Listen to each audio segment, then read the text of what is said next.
तो बच्चों जो टॉपिक अभी तक हम लोग पढ़ रहे थे वृत्त संबंधी, उसमें हमने अभी तक 6 नियमों का अध्ययन किया।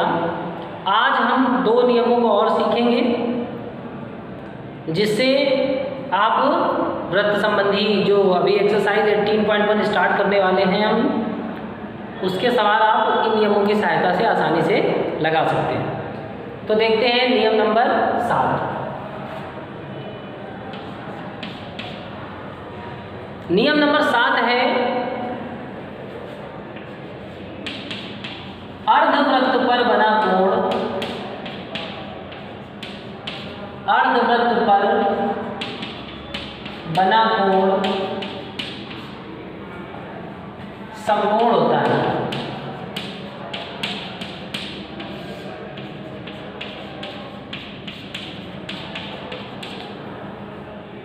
क्या नियम है? अर्धवृत्त पर बना कोण समकोण होता है। अर्थात मान लीजिए एक वृत्त है आपका, इस वृत्त पे हम इसका व्यास खींच लेते हैं। व्यास क्या करता है? व्यास वृत्त को 2 समान भागों में विभाजित कर देता है। यानी केंद्र से जो जीवा होकर जाती है वो वृत्त की सबसे बड़ी जीवा होती है और उसे हम व्यास कहते हैं। तो जब व्यास के दोनों सिरों से 2 रेखाएं निकलें और वो परिधि पर जाकर जो कोण बनाए, उसका मान सदैव 90 अंश होता है, अर्थात समकोण होता है। तो क्या करते हैं, यहाँ पर ए बी व्यास है हमारा, ए बी के ए बिंदु से एक लाइन ले जाएंगे और एक लाइन बी से लिया हमने, और हम देखते हैं ये दोनों लाइनें परिधि पर स्थित एक बिंदु सी पर टकराती हैं या एक दूसरे को प्रतिच्छेद करती हैं।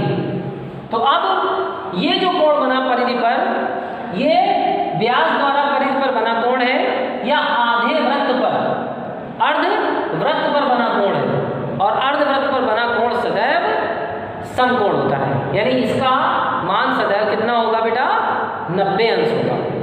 ऐसे ही आप 2 रेखाएं कहीं से भी निकालें व्यास के सिरों से और उनको अगर परिधि पर प्रतिच्छेद करवाएंगे तो सदैव 90 अंश का कोण ही बनेगा। मान लीजिए एक लाइन यहाँ से लेते हैं और एक लाइन यहाँ से लिया और ये बी बिंदु पर प्रतिच्छेद करती है, तो ये कोण भी कितना होगा? 90 अंश का होगा।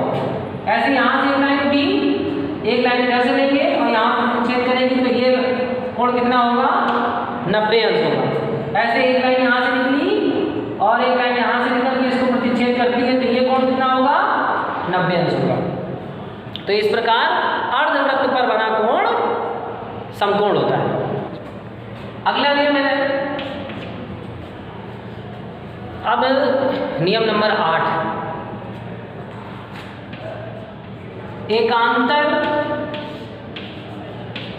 वृत्तखंड के कोण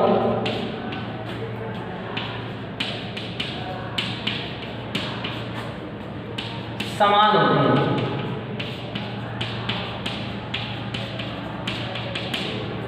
या कह सकते हैं एक ही वृत्तखंड के कोण समान होते हैं। कैसे समझते हैं? मान लीजिए ये आपका वृत्त है, वृत्त पर हमने एक जीवा खींची जिसका नाम ले लिया ए बी। अब ये जीवा क्या करती है? वृत्त को 2 समान भागों में, समान भागों में नहीं, 2 असमान भागों में विभाजित करती है। क्योंकि आप देख रहे हैं ऊपर वाला भाग बड़ा है, नीचे वाला भाग छोटा है। ऊपर वाले भाग को दीर्घ वृत्तखंड कहते हैं और नीचे वाले भाग को लघु वृत्तखंड कहते हैं।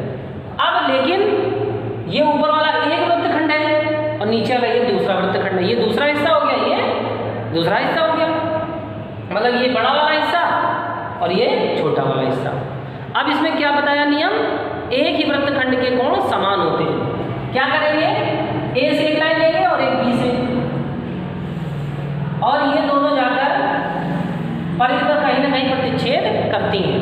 मान लें ये बिंदु है डी, तो यहाँ पर एक कोण बन गया और इसका नाम क्या हो गया? कोण ADB।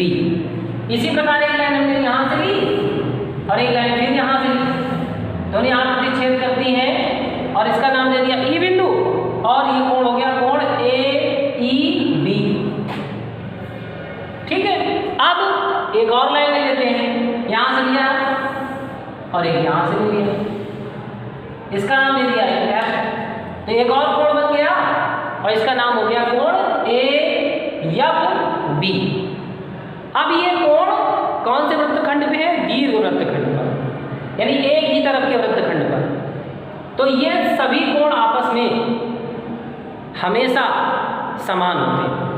अगर एक कोण ये वाला मान लीजिए 30 डिग्री का है तो ये वाला भी 30 का और ये वाला भी 30 का होगा। यानी हम यहाँ पर लिख सकते हैं कोण ADB बराबर कोण AEB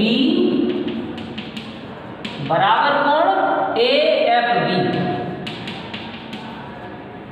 और इसको बोलते हैं एकांतर वृत्तखंड के कोण समान होते हैं। तो एक ही वृत्तखंड के, अगर इसी प्रकार हम एक लाइन A से ले लें और एक लाइन B से लेकर यहाँ मिला दें तो एक कोण यहाँ पर बन गया, इसका नाम दे दिया बिंदु का K, और एक लाइन फिर एक ले ली यहाँ से और एक B से ले ली और यहाँ पर एक नाम दे दिया G। तो एक कोण ये बन गया बेटा और एक कोण ये बन गया। अब यह क्या होगा? ये लघु वृत्तखंड पर बने कोण हैं, तो ये जो नीचे लघु वृत्तखंड पर जितने कोण बनेंगे AB जीवा द्वारा उनका मान आपस में समान होगा। अगर इसका मान 70 अंश, 80 अंश या 100 अंश है तो ये भी 100 अंश होगा। तो यहाँ लिखेंगे इसी प्रकार कोण AAB बराबर कोण AGB। बस अंतर क्या होगा? यहां पर ध्यान रखने वाली बात यह है कि दीर्घ वृत्तखंड पर बने कोणों का मान सदैव न्यून कोण होता है और लघु वृत्तखंड पर बने जो कोण होते हैं उनका मान सदैव अधिक कोण होता है। यहां एक चीज लिख लीजिए, दीर्घ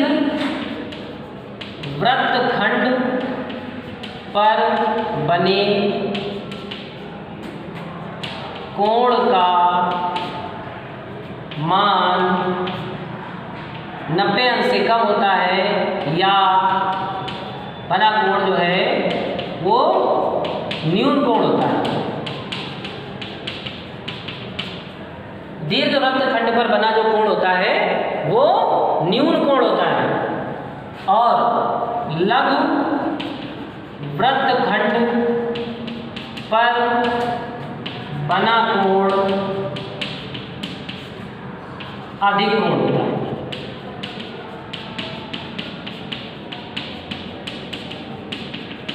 तो लघु वृत्तखंड पर बने कोण का मान हमेशा 90 अंश से अधिक होगा, यानी वो अधिक कोण होगा, और दीर्घ वृत्तखंड पर